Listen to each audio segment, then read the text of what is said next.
जय हिंद साथियों। तो कैसे हैं?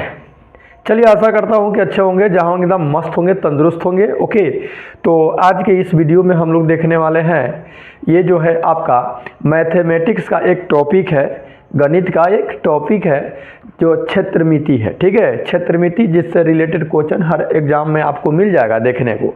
तो आज के इस वीडियो में हम लोग मेंसुरेशन यानी क्षेत्रमिति से संबंधित जितनी भी बातें हैं बेसिक से लेकर के अपर लेवल तक जानेंगे। ओके, बात यह है कि क्षेत्रमिति के अंतर्गत हमको क्षेत्रमिति मतलब क्षेत्रों का माप, उससे संबंधित माने हमको पढ़ना है।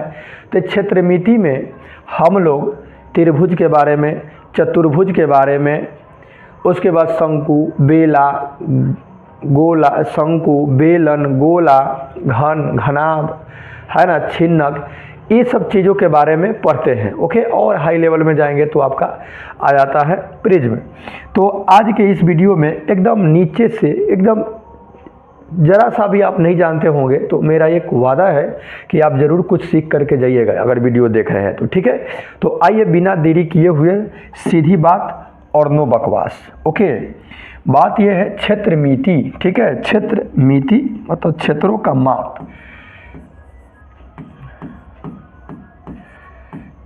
क्षेत्रमिति, ये जो क्षेत्रमिति है इसको अंग्रेजी में मेंसुरेशन बोलते हैं। मेंसुरेशन, ठीक है, ये जो मेंसुरेशन है। हाँ, एक बात और ध्यान दीजिएगा, ये जो मेंसुरेशन एक ऐसा वर्ड है, शब्द है, जिसमें आपका पांचों भवेल शामिल है। एक, ये 2, 3, 4 और 5। देखिए ए भी इसमें है, ए, ई भी आई हो, ओ हो, यू सब है। ठीक है, पांचों भवेल इसमें है। फिलहाल इससे मेरे को मतलब नहीं है, लेकिन थोड़ा बहुत जानकारी के लिए आपको हम बताते हैं। ठीक है, तो मेंसुरेशन, इसमें सबसे पहले हम जानेंगे त्रिभुज के बारे में। ठीक है, तो आप सिंपल से जानते हैं त्रिभुज। त्रि मतलब 3 होता है, भुज यानी भुजा से रिलेटेड है। रेखा जब आपस में मिल जाता है तो वो भुजा कहलाने लगता है। ठीक है ना, तो रेखा की परिभाषा छोड़ दीजिए, ज़्यादा हम डीपली नहीं जाएंगे। ओके, सिंपल समझिए त्रिभुज किसे कहते हैं। तो 3 सरल रेखा खंडों से, 1, 2 और 1, 3 सरल रेखा खंडों से घिरे हुए क्षेत्र को त्रिभुज कहते हैं। ठीक है, और ये जो जहाँ पे 2 रेखाएं जाकर के मिल रही है वहाँ कोण बन रहा है। ठीक ना, तो इस त्रिभुज में 3 कोण भी बना, 1, 2 और 3। अब इस कोण को हम क्या करते हैं कि अपना से कुछों से, या तो अंग्रेजी के लेटर से या आप हिंदी वाले से भी इंडिकेट कर सकते हैं, कोई दिक्कत नहीं है ना। ये भरम मत रखिएगा, क, ख और ग भी हम लिख सकते हैं, कोई दिक्कत नहीं। लेकिन साधारणतः ये चीज़ मिलता उलता उतना नहीं है, लेकिन हम आपको बता दें, इंडिकेट करना, सूचित करना हम कर सकते हैं। ठीक है, फिलहाल हम यहाँ पे आपका ए, बी और सी से इंडिकेट कर दे रहे हैं। ठीक है, तो आप जरा देखिए, 3 सरल रेखा खंडों से घिरे हुए क्षेत्र को तो त्रिभुज बोलते हैं, है ना। तो ये जो 3 गो सरल रेखा घिरेगा वो कई तरीका से घिर सकता है। ठीक है, कई तरीका से वो घिर सकता है। तो इस 3 गो भुजा के घिरने के आधार पर ये जो त्रिभुज जो होता है वो क्या हो जाता है कि भुजा मत 3 हो जाता है। एक होता है आपका, यानी यूँ कहूँ तो त्रिभुज के भुजा के आधार पर 3 गो इसका भाग है। पहला ये है आपका समबाहु। ठीक है, समबाहु त्रिभुज। ओके,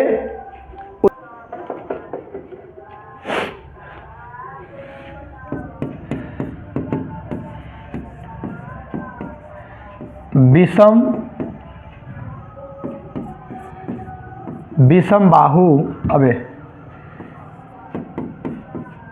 विषम बाहु त्रिभुज। ठीक है, समबाहु, समद्विबाहु रखिए। ठीक है, उससे कोई दिक्कत नहीं है इधर उधर से।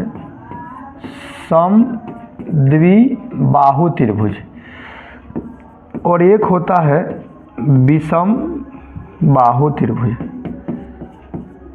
विषम बाहु त्रिभुज। ठीक है, तो यहाँ भुजा के घिरने के आधार पर जो त्रिभुज होगा, यानी भुजा के आधार पर त्रिभुज के 3 गो प्रकार है। समबाहु, अब देखिए ये जो भुजा घिरा हुआ है, भुजा जो है ये हो सकता है कि तीनों बराबर हो, तीनों क्या हो, बराबर हो, ठीक है। हो सकता है कि 2 गो बराबर हो और 1 गो अलग हो, ठीक है। हो सकता है कि कोई बराबर नहीं हो, ये कुछ हो, ये कुछ हो और ये कुछ हो, ठीक है। तो इस आधार पर यही त्रिभुज के 3 गो प्रकार है। अब हम इसको इंडिकेट कर दे रहे हैं, मान लीजिए कि इसको A B C कर दिए, P Q R कर दिए, L M N कुछ कर सकते हैं, उससे कोई दिक्कत नहीं है। तो भुजा के आधार पर भुजा के घिरने से त्रिभुज जो बन रहा है वो 3 प्रकार के हो गया, ठीक है। एक आपका क्या हो गया जी, समबाहु। सम मतलब होता है बराबर और बाहु मतलब होता है भुजा। तो जिस त्रिभुज की तीनों भुजाएं बराबर हो, ये AB हो गया, ये AB हो गया, ये BC हो गया और ये AC हो गया, या CA हो गया, ये तीनों आपको लगभग बराबर बुझा रहा होगा। AB बराबर BC बराबर CA, तीनों बराबर हो गया, तो ये समबाहु हो गया। आते हम टॉपिक पर, टेंशन मत लीजिएगा, समझते चलिए, बोरिंग भी नहीं लगेगा। समद्विबाहु मतलब जिसकी 2 भुजाएं आपस में बराबर हो। यहाँ पे देखिए PR और PQ ये बराबर दिख रहा है, लेकिन यहाँ पे RQ या QR जो है ये बराबर नहीं है। तो ये हो गया आपका समद्विबाहु त्रिभुज, ठीक है। इसमें कोई बराबर नहीं, ये सबसे बड़ा लग रहा है, उससे छोटा ये, सबसे छोटा ये लग रहा है, यानी LM not is equal to MN और not is equal to LN, ठीक है। ये तीनों आपस में बराबर नहीं है, तो ये हो गया आपका विषमबाहु त्रिभुज। बेसिक बात समझ जाइएगा, क्वेश्चन कितना भी घुमा के देगा आप बना सकते हैं, भागिएगा मत वीडियो छोड़ करके, है ना, मजा आ जाएगा, समझते चलिएगा, ठीक है। तो भुजा के घिरने के आधार पर त्रिभुज के 3 प्रकार, समबाहु, समद्विबाहु, विषमबाहु। आई होप ये समझ गए होंगे। अब उसके बाद इसका ये घेरा है, हम पढ़ रहे क्षेत्र मिति, क्षेत्रों का मिति यानी माप, क्षेत्रों के घेरने के आधार पर। तो ये जो देख रहे हैं कि ये क्षेत्र जो घिरा हुआ है, इतना घिरा हुआ है, तो ये जो कल्पना कीजिए कि ये भुजा अगर ये A से लेकर के C मान लीजिए कि 5 सेमी है और A से B मान लीजिए कि 10 सेमी है, मान लीजिएगा जी, हम बोल रहे हैं, और ये मान लीजिए कि 12 सेमी है, ठीक है। ये तीनों अलग अलग भुजा है, तो बूझ लीजिएगा कि विषमबाहु त्रिभुज होगा। आई होप ये बात समझ गए होंगे।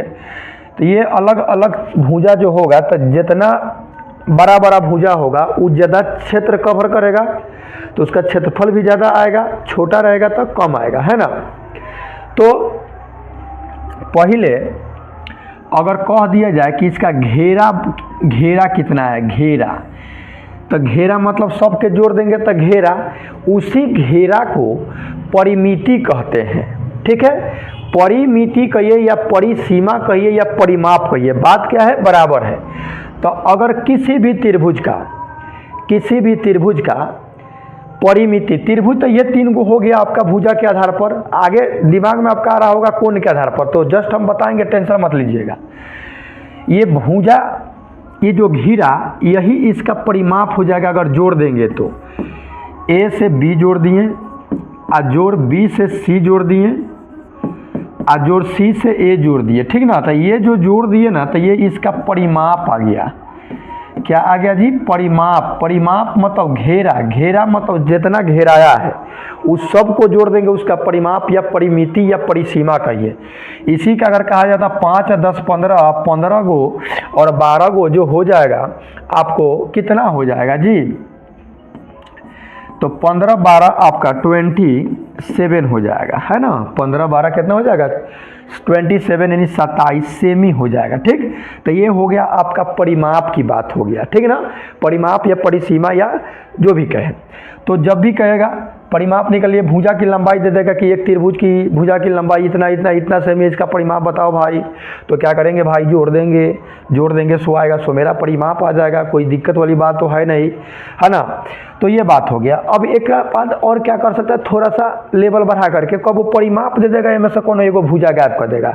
मान लीजिए कि यही भुजा गायब कर दिया, इसका परिमाप पूरा दे दिया 27, कितना दे दिया जी 27 सेमी परिमाप दे दिया, और ए बी की लंबाई 10 सेमी दे दिया, बी सी की लंबाई 12 सेमी दे दिया, और हमरा से कह रहा है कि सुनो ना, ऐसा करो ना कि हाँ जो अज्ञात एगो भुजवा है ना, एकरा के बताओ कितना होगा। ठीक है, तो नो प्रॉब्लम, हम क्या करेंगे, जो जो देगा उसको रख देंगे। तो ए बी कितना है तो 10, तो 10 रख दिए। बी सी कितना है भाई, तो बी सी 12 है तो 12 रख दिए। हमको सी ए या ए सी निकालने के लिए कह रहा है, इसको एक्स मान लेंगे, चाहे सी ए ही छोड़ देंगे, कोनो दिक्कत नहीं है। परिमाप मेरा बगले में दिया 27, ठीक है, तो रख देंगे। ये मतलब स्टैंडर्ड अगर बढ़ाएगा तो ये दोनों को जोड़ेंगे तब 22 हो जाएगा। कितना होगा जी 22, अब प्लस x बराबर 27। ठीक है, तो x बराबर 27 है, प्लस के 22 तो चल जाएगा, तो माइनस के 22, तो ये आ जाएगा 5, जो कि 5 पहले था ना, 5 आ गया। अब आपके माइंड में आएगा कि ऐसे कहला करने जाएंगे, सीधे क्या करेंगे कि जितना 27 दिया है वो में से वो दोनों के जोड़ के घटा देंगे, हाई एक्स फैक्स नहीं जानेंगे। तो ठीक है, तो कोई बात नहीं, जितना परिमाप दे दिया एगो गैप कर देता है, दोनों को जोड़ के घटा दीजिए, आंसर आ जाएगा। ठीक है, तो आई होप मेरे प्यारे ये आप लोग समझ गए होंगे। ठीक है, क्वेश्चन ये है कि एक समबाहु त्रिभुज का परिमाप निकाले जिसकी एक भुजा की लंबाई 12.5 सेमी है। ठीक है, हमको क्या करना है कि समबाहु त्रिभुज का परिमाप अभी जस्ट बता दिए, समबाहु है। समबाहु मतलब सम माने बराबर, बाहु मतलब भुजा, जिसकी तीनों भुजा क्या हो, बराबर हो। यही मान लीजिए कि ए बी और सी एक त्रिभुज हो गया जिसकी एक भुजा की लंबाई 12.5 है, ये 12.5 है, तो सब तो 12.5 ही होगा, क्योंकि जस्ट बताएं कि कैसा त्रिभुज है, समबाहु त्रिभुज है। ठीक है, परिमाप निकालना है, तो त्रिभुज ए बी सी का परिमाप क्या बताया है, तीनों को जोड़ दीजिए, यानी 12.5 जोड़ 12.5 जोड़ 12.5। अब आपके माइंड में ये भी बात आ रहा होगा कि क्यों ना 3 से गुना ही कर दें, 12.5 12.5 12.5 कीजिए, चाहे 3 से गुना कर दीजिए 12.5 में, बात बराबर हो जाएगा। तो जोड़िए 12.5 12.5 25, अब 25 अब 12, पहले 12 तिया 36, अब 35 15, कितना हो जाएगा जी 37.5 हो जाएगा ना। 5 5 10 5 15 के 5, 2 2 4 2 6 1 7, 1 1 2 1 3, 37.5 सेमी हो जाएगा, इसका क्या परिमाप हो जाएगा। ठीक है, तो इस तरह से हाँ हो सकता है। प्रतिक्रिया कमेंट बॉक्स में दे, मिलते हैं नेक्स्ट वीडियो में, तो take care and good bye. Okay.